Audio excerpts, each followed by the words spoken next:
அப்பா தூக்கமே வரமாட்டேங்குது 2 நாளா என்னன்னே தெரியல. அப்பா என்னங்க புலம்பிக்கிட்டே இருக்கிய, ரொம்ப நேரமா தூங்காம உருண்டுகிட்டு வேற இருக்கிய, என்ன பிரச்சனை?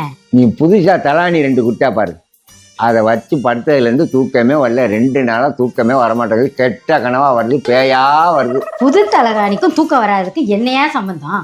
முழங்காலுக்கு மொட்டை தலைக்கு ஏயா முடிச்சு போட்டீங்க? இருங்க, தூக்க மாத்திரை தாரேன், போட்டுக்கிறீங்களா? மாத்திரை போட்டால் அதே பழக்கமாயிடும். வேண்டாம், எனக்கு ஒரு ஐடியா வருது. அந்த ஐடியா ஒர்க் அவுட் ஆகுதான்னு பார்த்துக்கிட்டு சொல்கிறேன். அது என்ன ஐடியா? அது கொஞ்சம் வில்லங்கமான ஐடியா. நான் செஞ்சு பார்த்துட்டு சக்ஸஸ் ஆனால் காலையில் சொல்கிறேன். என்னங்க, ராத்திரி தூக்கம் நல்லா வந்துச்சா? நல்லா தூங்கினேன் ராசு, நிம்மதியான தூக்கம். அது எப்படிங்க தூக்கம் வந்துச்சு? அப்படி கேளு ராசு, இதுதான் நல்ல கேள்வி. ஒன்றும் இல்லை, ராத்திரி காலுக்கு இருந்த தலைகாணியை எடுத்து தலைக்கு வச்சு, தலைக்கு இருந்த தலைகாணியை காலுக்கு வச்சு தூக்கம் அருமையாக வந்துச்சு. யோ, இது என்னையா அது? கண்ணாடியை திருப்பினா ஆட்டோ ஸ்டார்ட் ஆகுன்ற கதையா இருக்குது.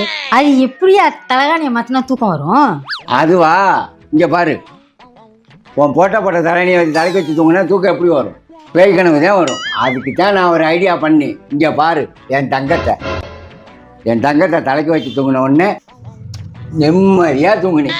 ராத்திரி நீ தூக்க மாத்திரை தாரேன்னு சொல்கிறப்ப நான் வேண்டான்னு சொன்னேன்ல, இந்த ஐடியாவை காத்தேன். இது ஒர்க் அவுட் ஆயிடுச்சு. பொண்டாட்டியை பிடிக்காது, பேத்தியை மட்டும் பிடிக்கும். பேத்தி நான் இல்லாமல் வந்துச்சு, கண்டுபிடிச்சிருக்காரன், கண்டுபிடிக்கும் பொழப்பத்தவர்.